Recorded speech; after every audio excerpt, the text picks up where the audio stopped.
a ir haciendo una introducción, me voy hablando un poco antes de empezar con la clase, este, para ir poniéndonos un poco en contexto y esperando que terminen de entrar los compañeros al Zoom. He visto que, bueno, que ya vienen viendo, esta es la última clase que ustedes tienen programada, ¿eso es así?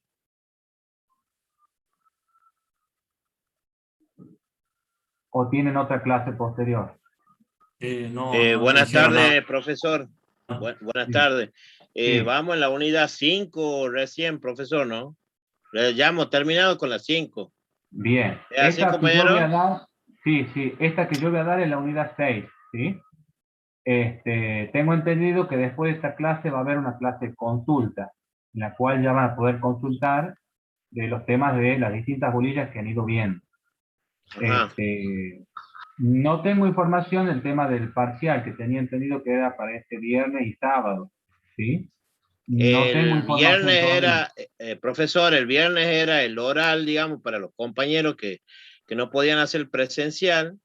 Sí, Y el sábado era el presencial, digamos, escrito mediante declaración jurada que había que llenarla.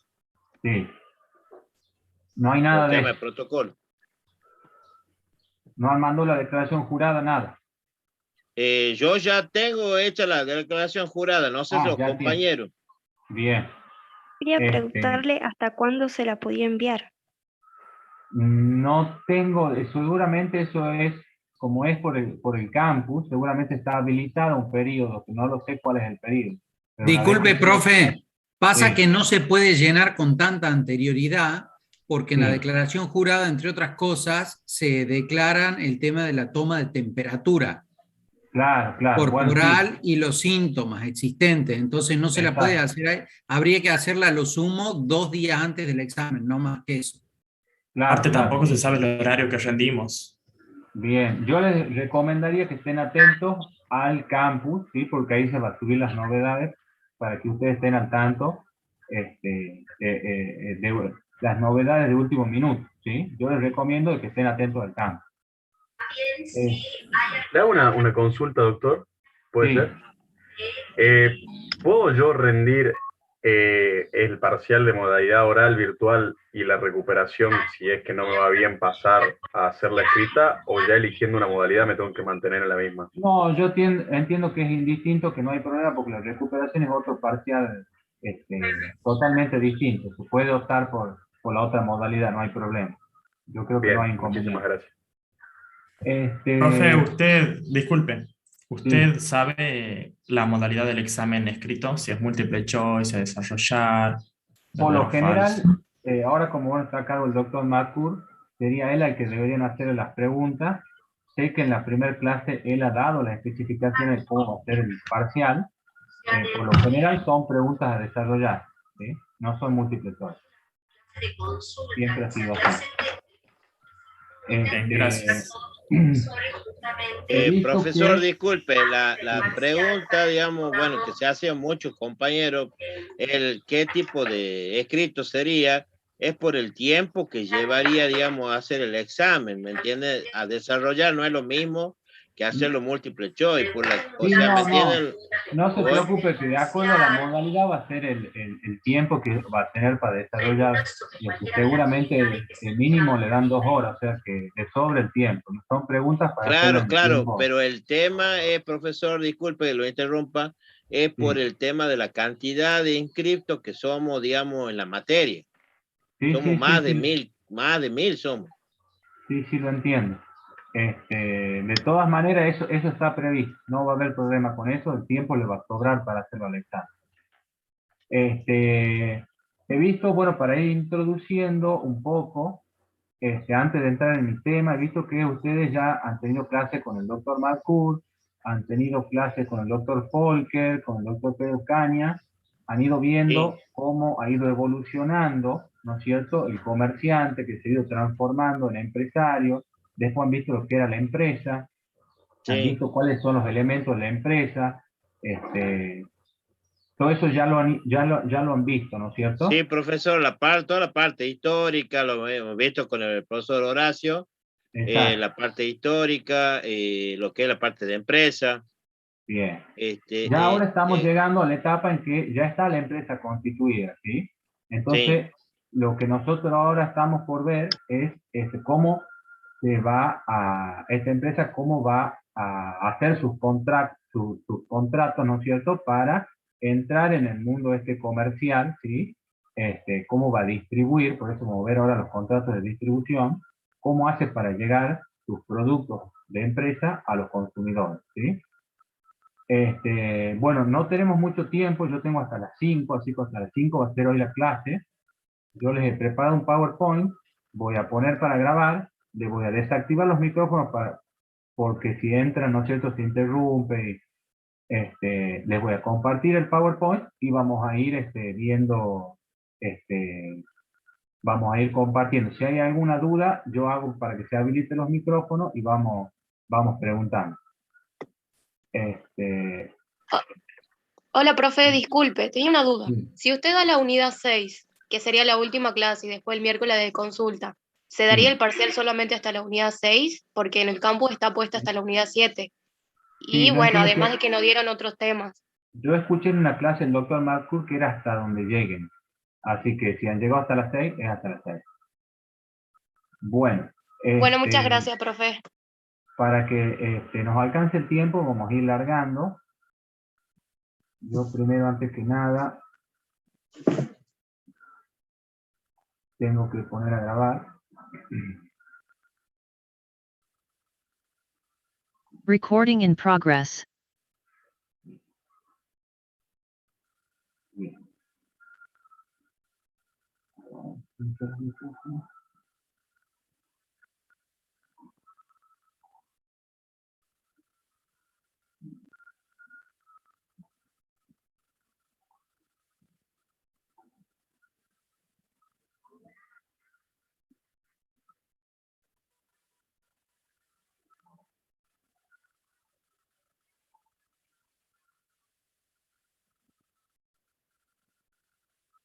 Bueno. Como ustedes bien saben, esta va a ser la clase de la materia Derechos de la Empresa y los Negocios, ¿sí? Lo que hoy vamos a tocar son uno de los puntos de la unidad 6, ¿sí?, que habla de los contratos de distribución y comercialización.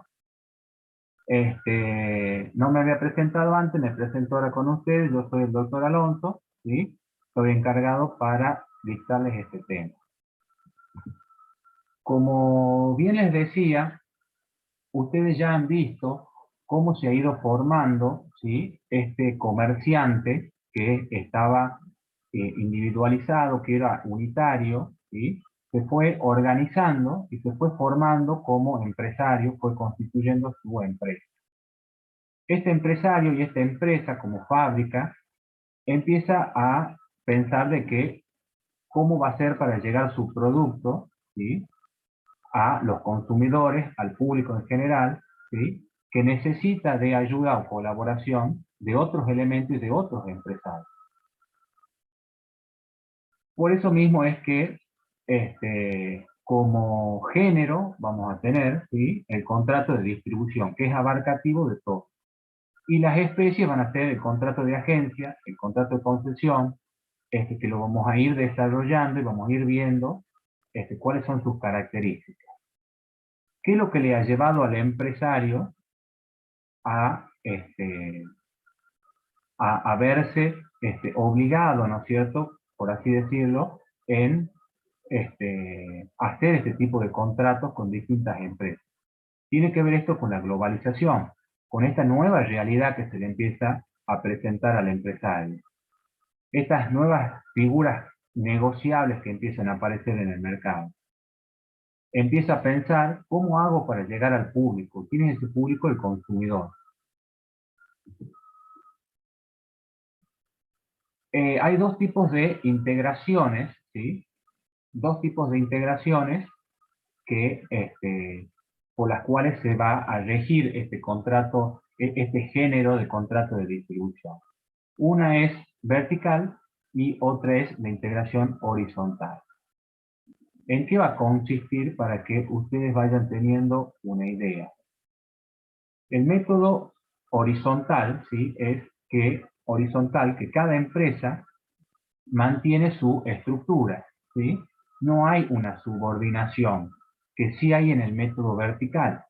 En el método horizontal, cada empresa está una al lado de la otra, ¿sí? No hay, no es como en la vertical donde hay una cadena, donde una está por encima de la otra. En el método horizontal, por ejemplo, se da en cuando se dividen las empresas, en la división de empresas, en las fusiones de empresas, ¿sí? Donde cada una conserva la cantidad de acciones, o sea que una no es más que la otra, por eso están en forma horizontal. En cambio, en el método vertical, que es el que nos interesa ahora, porque los contratos de distribución, por lo general, los que vamos a ver ahora como el contrato de agencia y de construcción, se dan en este marco de método vertical, ¿sí? Donde hay una posición dominante o fuerte, que es la empresa que está siempre por arriba, que va a imponer sus condiciones de comercialización. Esto va a generar una una dependencia, pero va a ser una dependencia económica. No va a haber relación de dependencia entre la empresa que está arriba y la empresa que está abajo, en el sentido laboral, ¿sí? Sino que hay una dependencia económica o de poder. Siempre va a estar influenciado por la colaboración o la cooperación entre ese juego de empresas. Antiguamente, como venía diciendo, el sistema era centralizado. ¿Por qué? Porque estaba el comerciante individual, era unitario, ¿sí? Era un solo comerciante que se dedicaba al comercio.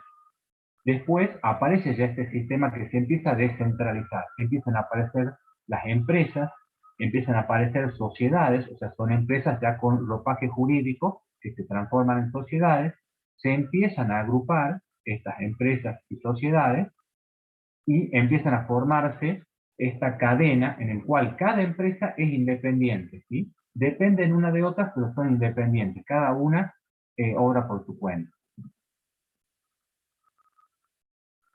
El primer contrato que vamos a ver es el contrato de agencia, ¿sí? ¿Dónde ustedes lo van a encontrar el contrato de agencia? Ahora, en la actualidad, en el nuevo Código Civil, ¿sí? A partir del 2015 ya se incorpora en el Código Civil en los artículos 1479 a 1501, ¿sí? Este contrato de agencia nos va a decir que, como primer característica, tienen que saber quiénes son los sujetos, ¿sí? Cómo está compuesto este contrato, quiénes van a ser las dos partes en el contrato. Por un lado tenemos al empresario, ¿sí? Que es también llamado preponente, y al agente, que es el que va a trabajar para él, ¿sí? ¿Cuál va a ser el objeto de este contrato? El agente va a promover los negocios a favor de este empresario, ¿sí? Pero este agente tiene características particulares, porque este agente va a actuar como un intermediario, como alguien independiente, ya que no va a haber una relación de dependencia entre el empresario y el agente. No existe una relación de dependencia. Este agente trabaja de manera independiente. Es simplemente un intermediario de los negocios del empresario. El agente va a actuar en nombre, actúa en su nombre, ¿sí? Y por cuenta ajena, ¿sí? Por cuenta del empresario. No se va a obligar frente a él, no se va a obligar frente a terceros él, ¿sí? Sino que el que se obliga es el empresario. Su única función es ser un promotor de los negocios del empresario. ¿Cuál es la función, ¿sí? Económica que tiene este contrato? Primero, aumentar la clientela o mantener la clientela, ¿sí? O aumentar la existencia de la clientela. ¿Cuáles son las características que va a tener este contrato? Primero, en principal, como dijimos, la bilateralidad. Hay dos partes, ¿sí? Como ya dijimos, es un contrato con un método vertical en el cual hay una posición dominante, que es el empresario, y la otra, que también es una empresa, que es el agente. Por eso decimos que es bilateral. Hay obligaciones recíprocas entre los dos. Y ya vamos a ver cuáles son las obligaciones que tienen cada uno. También vamos a decir otra característica de este tipo de contrato de agencia, que es un contrato formal. ¿Por qué decimos que es un contrato formal? Porque se hace por escrito. Y esta es una de las características que se incorpora ahora con el código, ya que antes era un contrato atípico, porque no estaba regulado, no tenía una regulación especial, entonces se tipifica cuando lo introducen en el código, ¿sí? Y formal, porque ahora el código exige que se haga por escrito, ¿sí? Es uno de los pocos contratos de distribución que en su articulado exige como forma la forma escrita. Es un contrato típico, como bien decimos, ¿por qué? Porque está normado, tiene una normativa específica que está regulada en el Código Civil. Es un contrato mercantil. ¿Por qué es un contrato mercantil? Porque es un contrato de empresa, ¿sí? Está el empresario y la gente, que también es una mini empresa, ¿sí? También está constituido como empresa. Por eso es un contrato mercantil. Es un contrato de ejecución continuada, ¿sí? Ya que abarca varios periodos, ya vamos a ver que se puede renovar, y por lo general son prestaciones que son sucesivas, una sucede a la otra. Es un contrato oneroso, ya que hay ventajas para ambas partes, ¿sí? Siempre los contratos comerciales son onerosos. Es personal, ¿por qué? Porque es instituto personal. Lo que busca el empresario es las características personales de ese agente que contrata, ¿sí? Entonces, por eso es un contrato que tiene características personales, porque es instituto personal, elige a un agente que lo elige a la gente por sus características, por cómo se desenvuelve, por el tipo de clientes que tiene, ¿sí? Porque es buen promotor de negocios, ¿sí? Es el que me va a traer los clientes para que yo cierre el negocio. Otra característica que es una relación estable, ¿sí? Ya que tiene un vínculo de duración. La exclusividad. Acá la exclusividad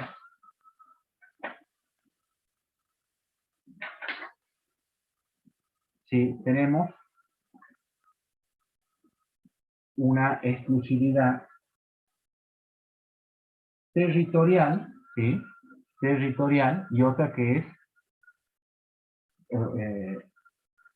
territorial, que es el área geográfica, un área geográfica determinada, y el otro tipo de exclusividad es el grupo de personas a las cuales está destinado este contrato, estos clientes que va a traer el empresario. Esta exclusividad puede ser unilateral o bilateral. ¿Qué quiere decir esto? Cuando nos referimos a una zona geográfica, quiere decir que el agente va a poder actuar limitado por la zona geográfica en el cual se haya convenido, ¿sí? Zona geográfica me refiero a la jurisdicción donde va a trabajar. O puede estar limitada esta exclusividad, que se la pacta en el contrato, por un grupo de personas determinadas, ya que el empresario puede decirle a la gente, quiero que me traiga este tipo de personas, este tipo de clientes para que yo haga el negocio, ¿sí? Entonces, puede haber dos tipos de exclusividades, y pueden ser unilaterales, porque la tiene el agente, o bilateral, porque la tienen los dos, la tiene tanto el empresario como el agente.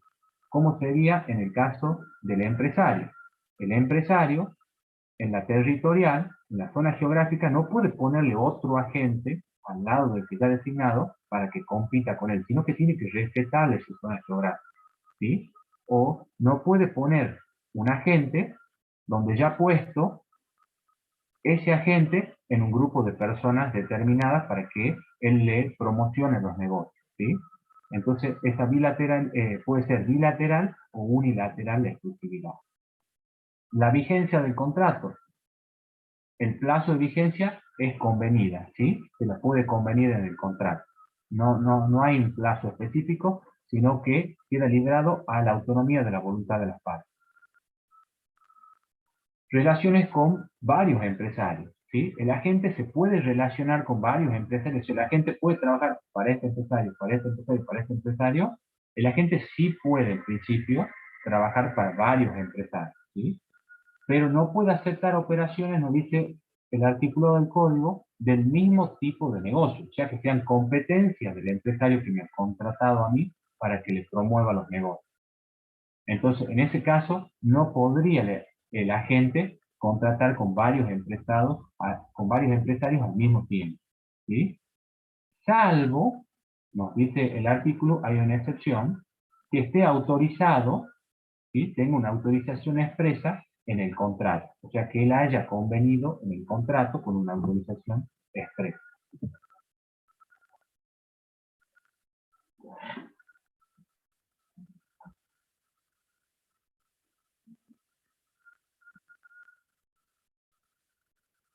La garantía del agente, ¿sí? El agente no da garantía, ¿sí? La relación jurídica, ¿sí? La relación jurídica se da entre el empresario y el cliente. Pero el agente, que ha sido el que ha traído a ese cliente para que negocie con mi empresario, ¿sí? No le garantiza al cliente que se va a cerrar la operación, ¿sí? El agente solamente promueve los negocios con el cliente. Le da los folletos, le explica, ¿no es cierto?, cuál es el producto o el servicio que vende el empresario y lo acerca al empresario para que cierre el negocio con el empresario. Pero él solamente hace eso. Es un promotor de negocio que actúa independiente. El agente no se obliga ante el incumplimiento del cliente. Por ejemplo, cuando el agente lo lleva con su empresario para que negocie, ¿sí? Si hay un incumplimiento en ese contrato que se va a desarrollar entre el empresario y el cliente que ha sido traído por el agente, ¿sí? Ese incumplimiento del cliente, el agente no se obliga, no se hace responsable. ¿Cuáles son las obligaciones que tiene el agente? Primero, el deber de fidelidad ante el empresario. Él siempre, todos los clientes que le lleve a su empresario, tienen que ser clientes buenos, clientes que él sepa de que puede cerrar el contrato, clientes que tienen buena reputación. También está en juego la buena fe de ese agente. Por eso decíamos también que era instinto personal, porque ese agente ha sido elegido por algo. También ese agente tiene que ser un buen hombre de negocios, ¿sí? Se tiene que destacar en el rubro en el cual está promocionando los negocios del empresario, tiene que tener una buena reputación. Tiene que seguir, a pesar de que hemos dicho de que no hay una relación de dependencia entre el empresario y el agente, tiene que haber, puede recibir instrucciones del empresario, ¿sí? No quiere decir de que no puede recibir instrucciones del empresario a pesar de que no hay una relación de dependencia.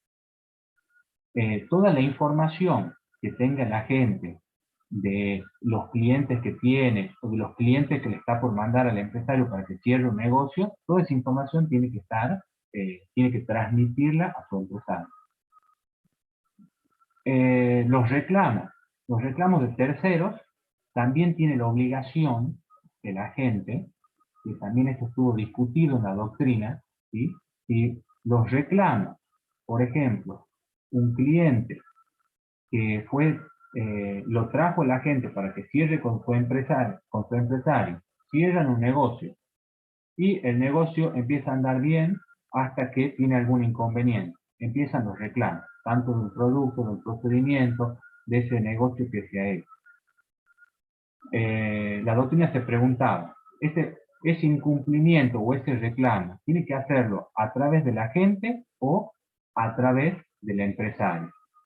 Entonces, bueno, se llega a la conclusión de que el agente tiene la obligación de recibir ese reclamo, ¿sí? Y trasladarlo a su empresario. También tiene la obligación de llevar contabilidad. Hemos dicho que el agente es una empresa independiente, o sea que él tiene que llevar también la contabilidad, ¿sí? De sus negocios, la contabilidad de los clientes que ya le ha llevado a este empresario, ¿sí? Obligaciones del empresario ahora. Tiene que primar la buena fe y la colaboración, ¿sí? El empresario siempre tiene que estar dispuesto de buena fe y colaboración a su agente. Otra obligación que tiene, obviamente, al pago a la gente. ¿Cuándo se va a realizar este pago? Esto también hay que tenerlo en cuenta. El pago a la gente se le realiza cuando ha concluido el cliente que ha llevado a la gente con el empresario, cuando se ha concluido ese negocio, recién el agente tiene derecho al pago. Puede ser que de de ese cliente no se generó ningún negocio con el empresario. Entonces no tiene todavía derecho al pago. Una vez concluido y pagado, recién ahí el agente tiene derecho.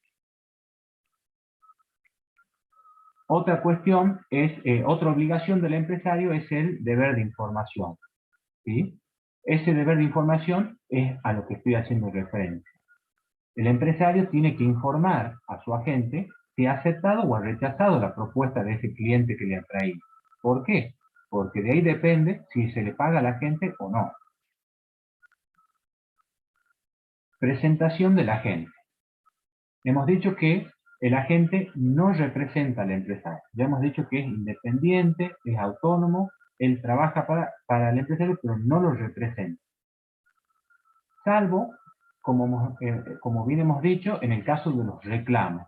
Los reclamos que vienen de tercero entran por el agente y él los traslada al empresario. Entonces, que en ese caso sí habría una mínima representación, porque él es como la cara visible, donde los reclamos van a caer sobre él y él los va a elevar al empresario.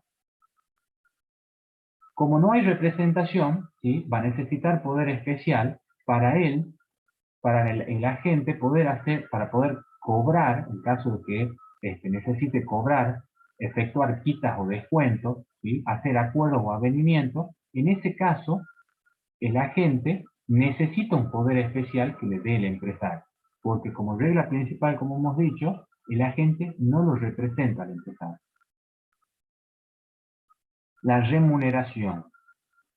Si no hay pacto expreso, ¿sí?, que es el principio, la autonomía de la voluntad, o sea que las partes pueden convenir cómo ese empresario le va a pagar a su agente, si no hay un pacto expreso con la autonomía de la voluntad en el contrato, es a través de una comisión. Y esa comisión es una comisión que obviamente por el tipo de pago es una comisión que puede ser variable, ¿sí? No siempre va a ser un precio fijo que va a cobrar el agente, va a depender del caudal de clientes que lleve y si los clientes son importantes o no, ¿sí? Si son clientes que mueven, que ha cerrado una operación de mucho dinero, su porcentaje de comisión va a subir. ¿Para qué se hace esto? Para que tenga una finalidad de interesarse la gente en los negocios del empresario, ¿sí? Él sabe que si le lleva un buen negocio al empresario, su comisión se va a ver elevada. Por lo tanto, su remuneración va a ser buena. Base para el cálculo. La base para el cálculo. Se tiene en cuenta, como hemos dicho, las operaciones que son concluidas, ¿sí? Para que la gente pueda cobrar, la operación tiene que estar concluida. No quiere decir que tiene que estar concluida en su totalidad. Puede tener una conclusión parcial, y sobre ese parcial que se arregló se le paga a la gente. También va a cobrar el agente cuando haya concluidas con posterioridad a la finalización del contrato de agencia. ¿Qué quiere decir? El agente ha traído al cliente, lo ha dejado negociando con su empresario, ¿sí? El empresario todavía no ha cerrado con ese cliente que le han traído, pero se le está venciendo el contrato de agencia al agente, y el agente se le termina su contrato. Luego, el empresario cierra ese acuerdo o ese contrato con el tercero, entonces en ese caso sí le corresponde la comisión a la agente porque él ha sido el que lo ha traído, a pesar de que el contrato ya se había concluido con el agente. También por los clientes traídos por el agente. Puede pasar de que el agente ya se retiró, terminó el contrato con el empresario, pero el día de mañana aparece un cliente que era de este agente que lo había traído y cierra un contrato con el empresario. Entonces el empresario en este caso también tiene la obligación de pagarle a ese agente porque era un cliente que había traído ese agente.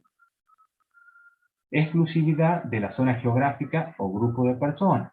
También se da el caso de que puede ser que en esa zona geográfica hay varios agentes y ese agente se ve beneficiado porque se ha cerrado un acuerdo de su zona geográfica. Entonces, en ese caso también le corresponde. O también la exclusividad del grupo de personas. Que ese agente esté en un grupo de exclusividad de personas, ¿sí? Puede ser que él no haya traído el cliente que se ha cerrado el contrato, pero él estaba dentro de ese grupo de exclusividad. Entonces él también cobra una comisión, a pesar de que él no haya sido el que ha traído el cliente y haya sido otro compañero de él, pero que estaba en ese grupo. El devengamiento de la comisión. Conclusión del contrato con el tercero y pago del precio. O sea que, como hemos dicho, ¿cuándo se va a devengar la comisión? Cuando se ha concluido el contrato. Se ha concluido el contrato ¿entre quién? Entre el empresario y el cliente o tercero.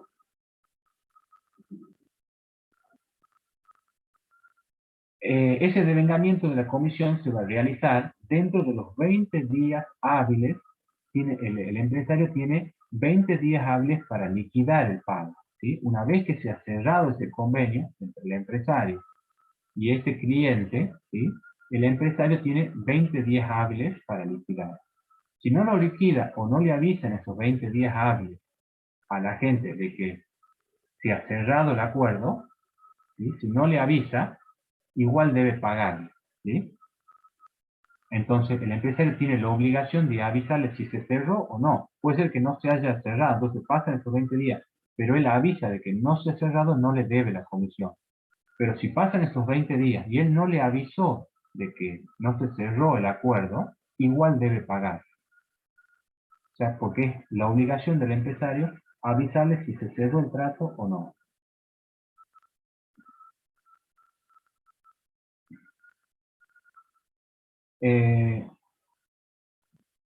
También puede ser de que hayan convenido, como hemos dicho que en el contrato prima la voluntad de las partes, también puede ser que se haya promovido que el devengamiento de la comisión sea solo por la promoción del contrato, que no hace falta que el empresario lo cierre con el cliente, sino que directamente con que la gente le haya promovido el negocio, ya tiene derecho a la comisión. También se lo puede pactar.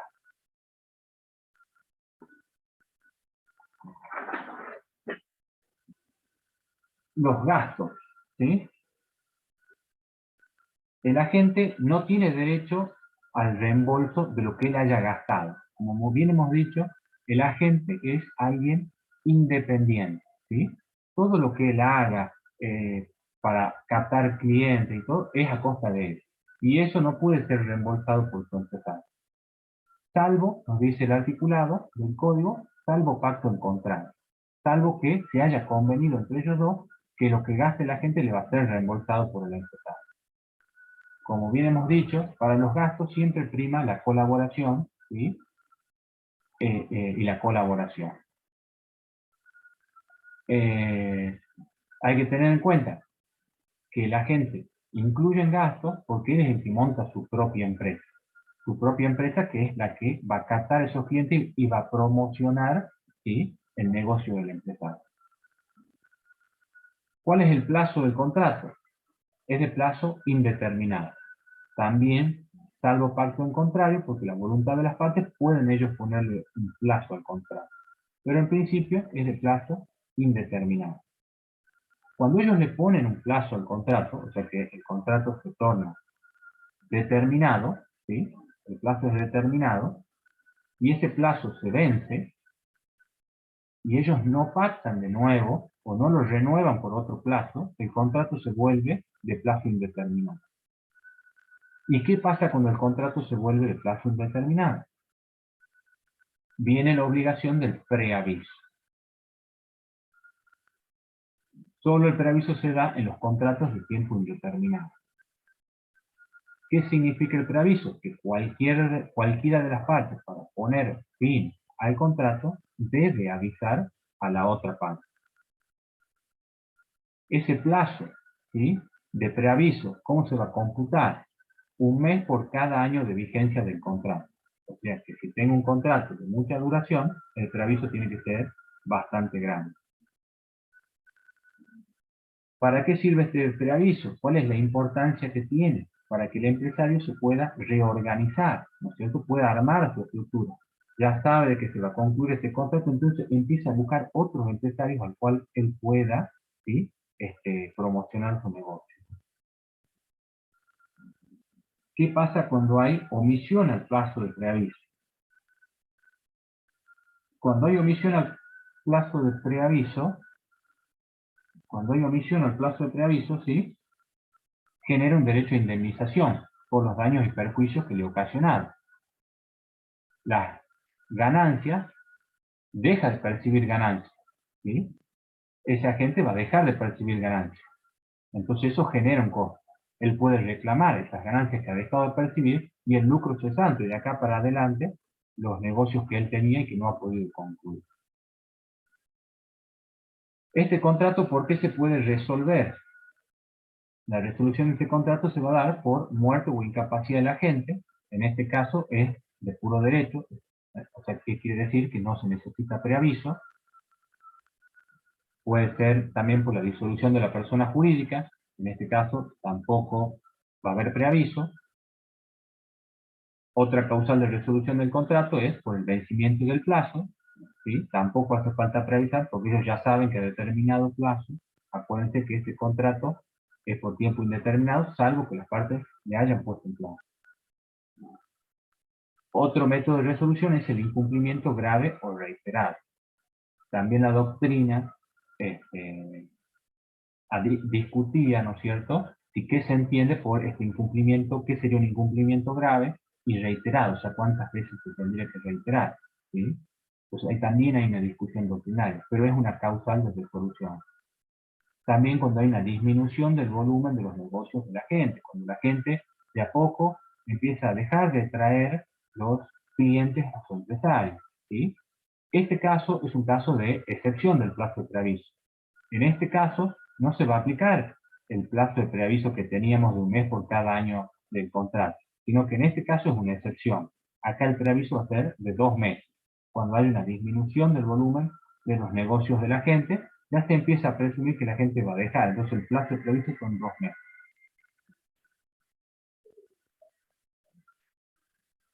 La fusión o escisión, ¿sí?, también se va a resolver el contrato, hay un deterioro en el agente, ¿sí?, y también genera el derecho a indemnizar. ¿Por qué? Porque la empresa se fusiona, ¿sí?, entonces la gente dice, no, a mí ya no me conviene este negocio, no me conviene este contrato, no me conviene promocionarte tu negocio ahora, que te has fusionado. Entonces hay un deterioro acá en el agente, y esto crea el derecho a indemnización del agente. También el articulado del contrato de agencia nos trae lo que es la compensación por clientela. El agente que ha incrementado los negocios o el giro de negocios de este empresario, de todas las operaciones de este empresario, tiene derecho a una compensación económica, ¿sí? En caso de que muera el agente, esa compensación económica la pueden reclamar los herederos. Cuando no se ponen de acuerdo en cuánto va a ser esa compensación económica, ¿sí?, es fijada judicialmente. ¿Cómo se va a tomar, cómo dice la ley que se va a tomar? 1 año de remuneración, ¿sí?, de los últimos 5 años que haya trabajado ese agente. Entonces se toma 1 año de remuneración del agente, teniendo en cuenta el mejor sueldo que ha tenido en los últimos 5 años. Y que él pide el reclamo de la compensación, no lo impide reclamar daños y perjuicios cuando haya sido por incumplimiento del empresario, ¿no es cierto?, la ruptura del contrato. Excepciones. No tiene derecho a reclamar compensación. ¿Cuándo no tiene? Cuando el incumplidor ha sido él, por incumplimiento del agente, cuando por voluntad del agente se pone fin al contrato, o cuando el agente ya es de edad avanzada, está inválido, tiene una invalidez o una enfermedad.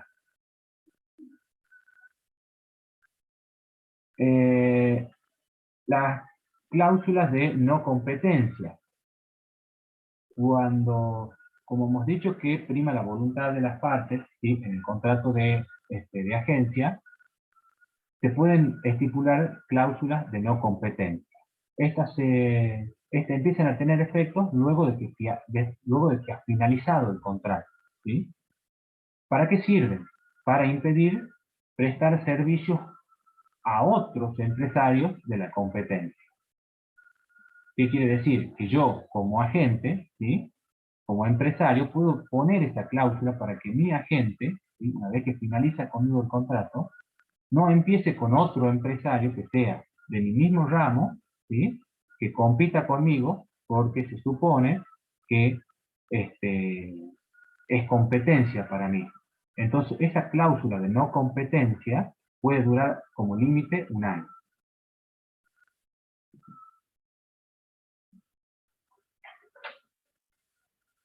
La subagencia. ¿Qué quiere decir la subagencia? ¿Ese agente puede subcontratar una subagencia de él? En principio no puede el agente contratar una subagencia, pero hay una excepción, cuando hay consentimiento expreso del empresario. En ese caso sí puede. Siempre va a existir la solidaridad, pero va a ser entre el agente y ese subagente. En el caso de que se haya pactado expresamente que puede contratar un subagente, son responsables solidariamente entre ellos. Pero no hay una vinculación entre el subagente ese que ha contratado al agente y el empresario. No le puede reclamar nada. Casos que están excluidos del contrato de agencia. Agentes de bolsa. Los agentes de bolsa no van a estar regulados por el contrato de agencia, tienen su regulación especial, ¿sí? La Comisión Nacional de Valores, todo eso va a regular los agentes de bolsa. Los productores y agentes de seguros tampoco, son casos que están excluidos del contrato de agencia, entran por la ley de seguros. Los agentes financieros, los agentes marítimos y aeronáuticos, y todos los demás grupos que tengan leyes especiales que los regulen, no entra y están excluidos del contrato de agente. Bien. Ahora quisiera, antes de continuar,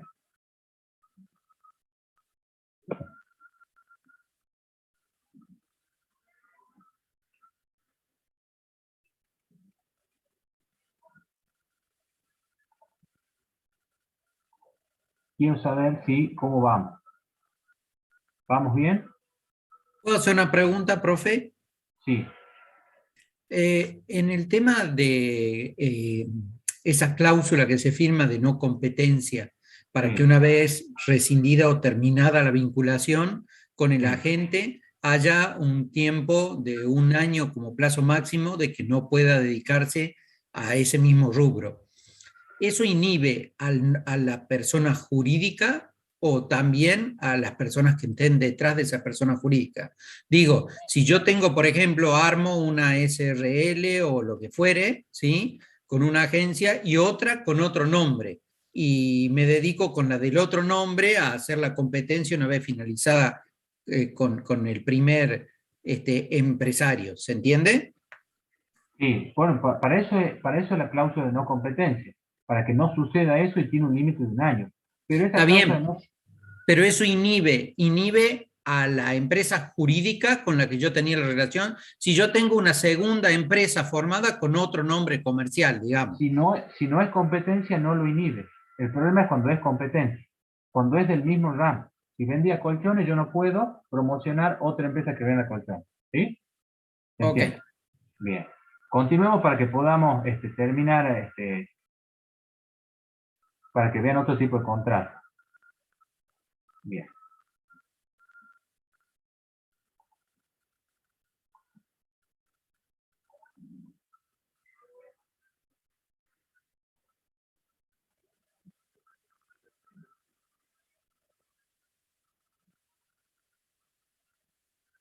Bien. El contrato de concesión. También lo van a encontrar en el Código de Comercio, en el Código Civil y Comercial, en los artículos 1502 a 1511. Primero, antes que nada, vamos a hacer lo que es una diferenciación rápida entre lo que es una concesión pública, de lo que es una concesión privada, de lo que es la concesión comercial, que es la que nos interesa. La concesión pública, ¿cómo es la concesión pública? Es cuando intervienen las partes, ¿quiénes son? La administración pública y una persona física o jurídica, que se contratan a través de un contrato administrativo, ¿sí? ¿Por qué? Porque hay un servicio público imprescindible que necesita cubrirlo. El beneficio es para toda la comunidad, ¿sí? No para una persona particular, sino para toda la comunidad. La contraprestación, o sea, ¿cuál va a ser la contraprestación o remuneración en este caso? Un canon, ¿sí? Ejemplo de concesiones públicas: servicio del agua potable, energía eléctrica, gas natural, transporte público. Concesión privada, ¿cómo es? Es entre un tercero o un empresario y una persona física o jurídica. Esas son las partes. Va a explotar en su propio nombre, por su cuenta y su riesgo. Hay un control del concedente, ¿sí? Siempre hay un control del concedente al concesionario, ¿sí? ¿Cuál es el tiempo? Es limitado, ¿sí? Y la remuneración, ¿cuál va a ser? Una comisión. Por ejemplo, ¿cuál va a ser una concesión privada? La concesión de servicios de cantina de club. La que nos interesa a nosotros, la concesión comercial, ¿sí? Contrato de concesión comercial, hay un agrupamiento vertical, como ya hemos visto, en cadena, ¿sí? Una arriba de la otra. Hay un poderío económico del fabricante, que es el concedente, ¿sí? El concesionario que está por abajo va a actuar en nombre y por cuenta propia frente a los terceros que el contrato. ¿Tiene una retribución? Sí, por supuesto que tiene una retribución. Las mercaderías van a ser provistas por el concedente, ¿sí? Que son servicios, repuestos, accesorios. Es un contrato que tiene por finalidad distributiva y colaborativa, como todos los contratos de distribución. Es un contrato por adhesión. ¿Por qué? Porque hay cláusulas que son predispuestas o cláusulas generales, ¿sí? Yo no puedo modificarlo, sino que ya están preestablecidos. Es un contrato de larga duración, ¿sí? Es un contrato de larga duración, ya vamos a ver el plazo. También se rige por las zonas de exclusividad y no hay representación. En este caso, el concesionario no representa al concedente.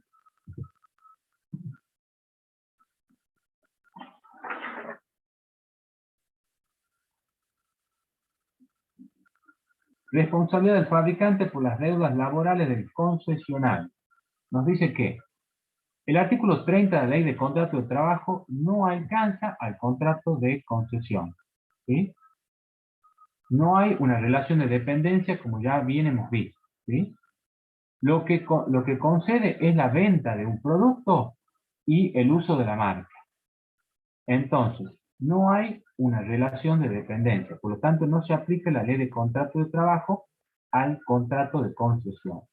Ya van a ver un fallo en el cual yo les he dejado, vamos a ver de subirlo al campus, en el cual un trabajador que trabaja para el concesionario, ¿sí? Le reclama tanto al concesionario como al concedente, ¿sí? Por una cuestión particular de un salario que no se le pagó, ¿sí? Que el concesionario no le pagó, y demanda a los dos.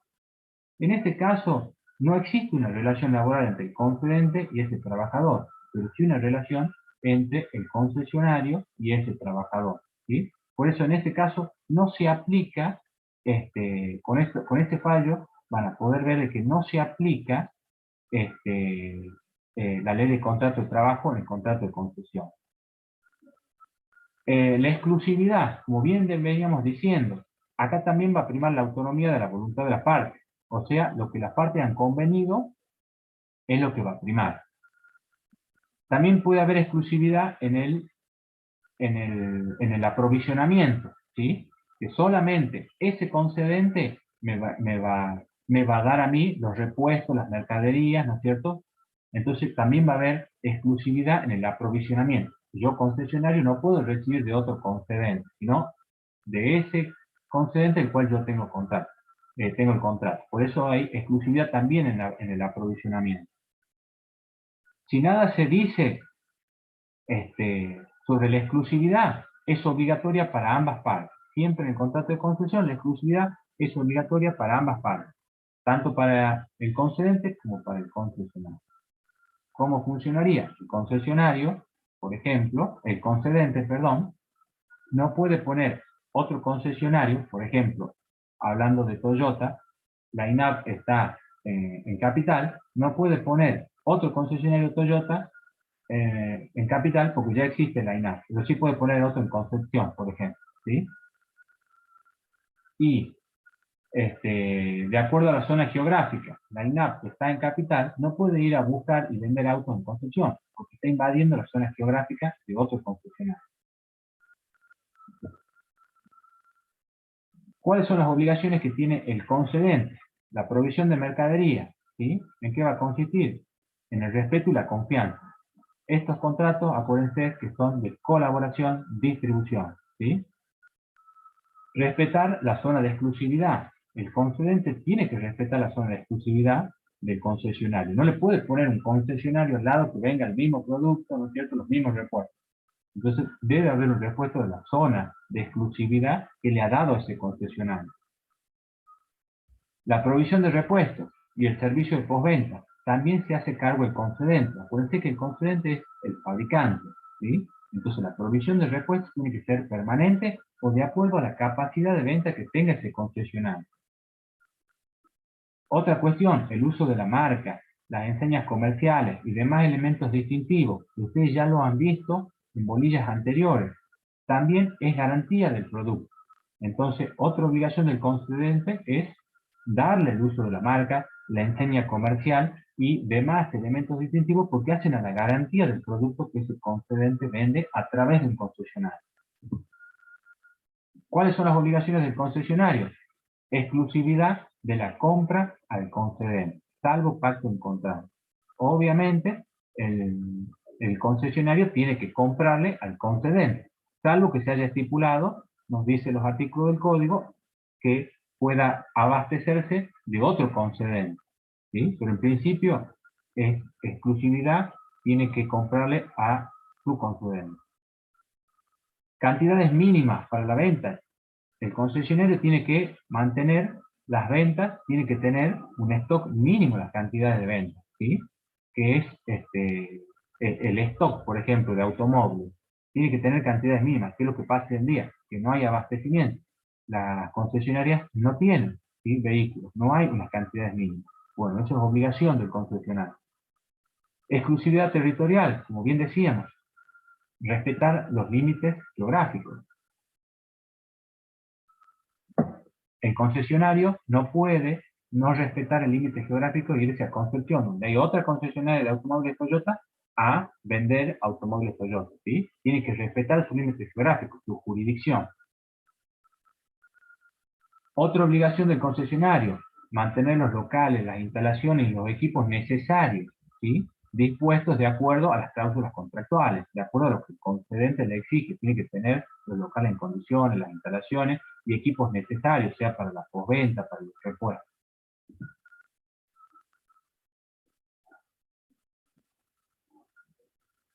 Los servicios de preentrega y mantenimiento de las mercaderías, ¿sí? Autonomía de la voluntad. ¿Por qué? En los servicios de preentrega o mantenimiento de la mercadería, como bien hemos dicho, en principio es responsabilidad del concedente de la postventa, salvo, ¿sí?, no del concesionario. El concesionario, por ejemplo, lo vende al automóvil, ¿sí?, como su obligación principal, pero ya la postventa, ¿sí?, si hay alguna falla de fábrica, qué sé yo, el concesionario no es responsable directo, pero sí el concedente de la fábrica. Por eso, en este caso, lo que nos dice el artículo, que salvo autonomía de la voluntad, el concedente le dé autorización al concesionario para que él también responda en el caso de daños de la fábrica de los repuestos, ¿no es cierto? Entonces, en este caso, la postventa también lo autoriza al concesionario. El sistema de ventas, publicidad de la contabilidad, está limitado por lo estipulado por el concedente. El concedente es el que le va a dar las instrucciones al concesionario, ¿sí?, cómo va a ser el sistema de venta, si va a haber planes de ahorro o no va a haber planes de ahorro, cómo va a ser las publicaciones, cómo va a llevar la contabilidad, ¿sí? O sea que el concesionario se ve limitado en esas ideas, limitado por lo estipulado por el concedente. Y la capacitación del personal, permanente capacitación del personal, que favorece a las dos partes, tanto el concedente como el concesionario. Vamos al plazo. El plazo.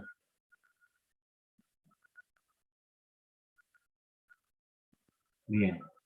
El plazo no puede ser inferior a 4 años, ¿sí?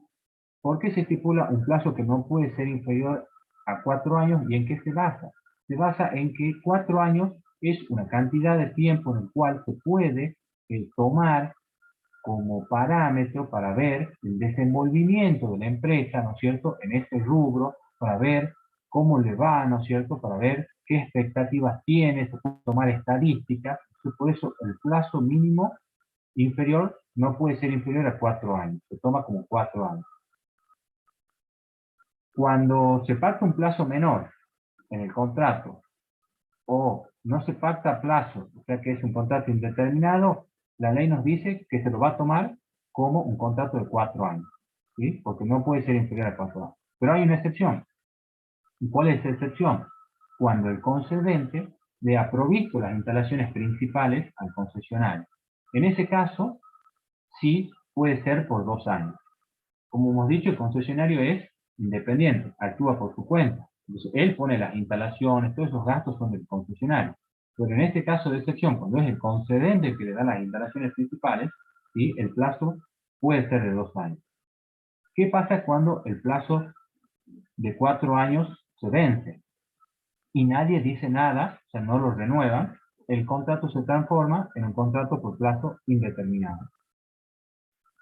¿Cómo va a ser la retribución? Para pactar la retribución, prima la autonomía de las partes, ¿sí? Las partes pueden pactar cómo va a ser esa retribución que va a recibir el concesionario. Puede ser a través de una comisión, ¿sí? Puede ser un margen de ganancia sobre el precio de la unidad vendida, ¿sí? El fabricante le da al concesionario un valor y el concesionario lo sube de valor y esa diferencia de precio es la ganancia que tiene. También puede ser por cantidades fijas que se convenga o cualquier forma convenida, ¿sí? La retribución está librada al arbitrio de las partes. Los gastos, como bien hemos dicho, son a cargo del concesionario. Todos los gastos que tiene el concesionario en poner las instalaciones son a cargo del concesionario. Excepto, como hemos dicho, la garantía. La garantía es responsabilidad exclusiva del concedente, que por contrato la puede transferir al concesionario, pero de todas maneras el concedente tiene que proveerlo para la postventa de los repuestos, de los servicios de postventa, ¿sí? Rescisión del contrato por tiempo indeterminado. En este caso, cuando el contrato se torna por tiempo indeterminado, que ya hemos visto cómo se va a tornar por tiempo indeterminado, cuando ya han transcurrido esos 4 años, ¿sí?, y no se dijo nada de cómo va a continuar, entonces no ponen otro plazo, el contrato se transforma de plazo indeterminado.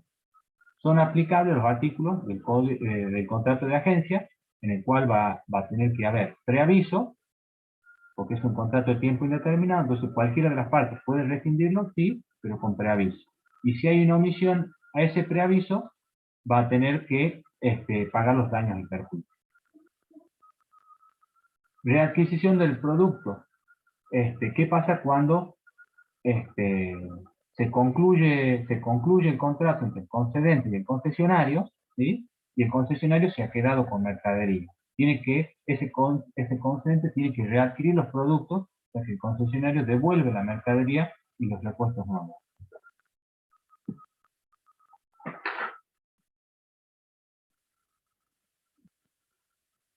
También para la subconcesión se aplican los artículos del contrato de agencia. Por muerte o incapacidad del concesionario, ¿sí?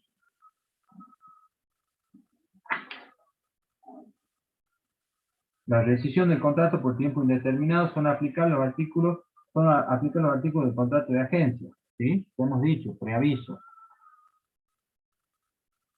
Resolución del contrato, también se van a aplicar los artículos del contrato de agencia. ¿Por qué? Por muerte o incapacidad del concesionario, por disolución de la persona jurídica que celebre el contrato, por quiebra firme o cualquiera de las partes, vencimiento del plazo. Hemos dicho que en la concesión son 4 años. Incumplimiento grave o reiterado, ¿sí? Disminución sustancial del volumen de los negocios.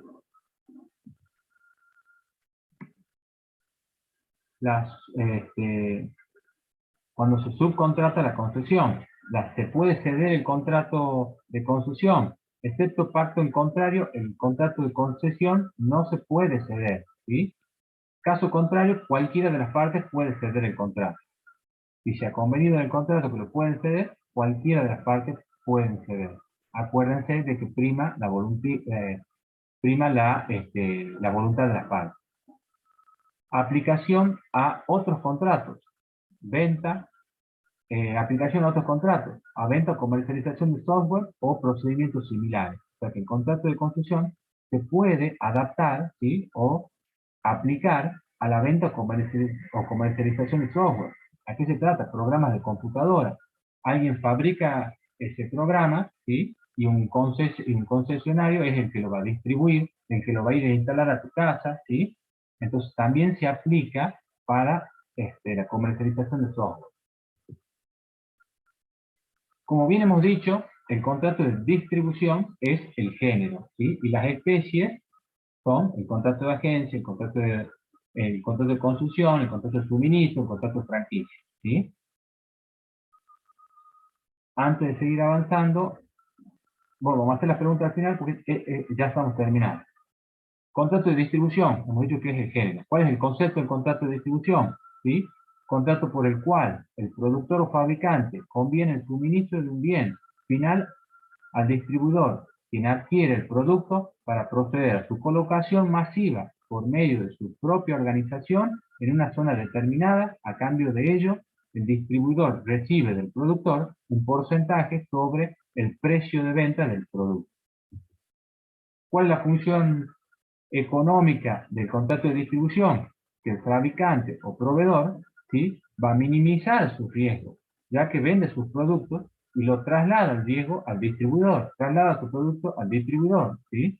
Y el distribuidor, ¿cuál va a ser la función económica que tiene? Colocar masivamente esos productos que le ha dado el fabricante en el mercado. ¿Cuáles son las características que tiene estos contratos de distribución?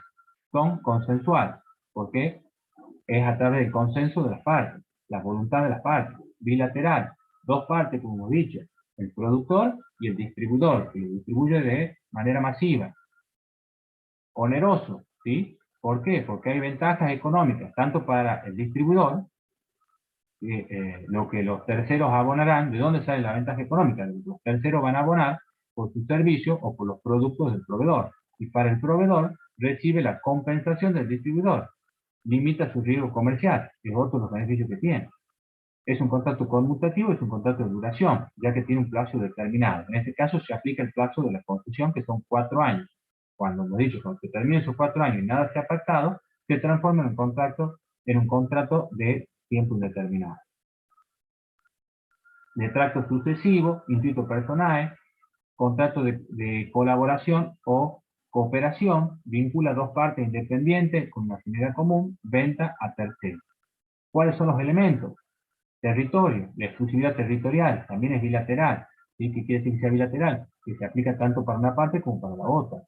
Exclusividad, cláusulas que pueden o no estar estipuladas. Puede ser la exclusividad territorial o de un grupo de personas. La duración, el control, el distribuidor es un empresario independiente, no hay una relación laboral. Obligaciones del proveedor. Proveer al distribuidor la cantidad mínima de mercadería, o sea, siempre mantenerlo en stock. Respetar el territorio que le ha dado la exclusividad. Proveer de información técnica, darle los manuales, la capacitación al personal. Permitir el uso de la marca y distintivos, etc. Esas son obligaciones del proveedor. Las obligaciones del distribuidor.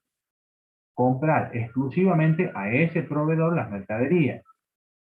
Respetar los límites geográficos, donde él va a distribuir y no meterse en los límites geográficos de otro proveedor. Adoptar sistemas de venta, de entrega, de contabilidad. Promover la venta de mercaderías. Vender los productos en las cantidades en que se obligó. Bien. Bien. Ahora sí, me queda un tiempito, así hacemos unas preguntas. Profesor, una consulta. Nosotros llegamos hoy hasta la unidad 6. ¿Hasta qué unidad sería el examen? Si no van a dar la unidad 7, va a ser hasta las 6. Como bien dijo el doctor Marcus, dijo hasta donde lleguen. Ajá. O sea que yo entiendo que es hasta las 6. Ustedes Bien. vayan estudiando de todas maneras, ¿sí? Porque no se sabe si va a ser este viernes y sábado. Ustedes vayan estudiando. Bien, No bien, se bien, dejen bien. estar. Sí, no, seguro, seguro. No, como Recording hay stopped. compañeros que están con otras materias más también. Por eso les preguntaba. Sí, sí, sí. Yo les recomiendo que vayan estudiando. Cualquier duda que tengan, va a haber una clase de consulta el miércoles. Sí. Ahí se pueden sacar las dudas. Sí, profesor, ¿sería el mismo horario o sería las 18 horas? ¿Cómo sería? No, va a ser a las 18 horas, sí, a las 18 horas. Las 18 horas. Una consulta. Sí, Entonces, el parcial es entre el viernes y el sábado. ¿Es seguro esa fecha? Le pregunto no es porque seguro, no es seguro, por en eso yo provincia les tenemos que prohibir. recomiendo que ustedes estén atentos al campus. En el campus van a subir, ¿sí? De todas maneras vayan estudiando, porque ustedes tómenlo como que sí va a ser ese viernes sábado, o sea que yo les recomendaría que sí vayan estudiando. Pero no está definido, lo van a subir en el campus. Por ahí se van a enterar. Hoy subirían entonces, ¿cuándo sería el examen? Sí, entre hoy y mañana. Mañana que va a ser la clase consulta, ahí seguramente lo van a decir. El miércoles, perdón. El miércoles seguramente ustedes ya tienen que saber con la clase consulta si el examen es el viernes o el sábado. ¿Sí? Muchas gracias. Profesor, Bien, disculpe, profesor. Sí. una consulta. Los chicos que queremos rendir hoy han subido ¿cómo se llama? Un formulario para llenarlo. Que Sí. sí o sí uno lo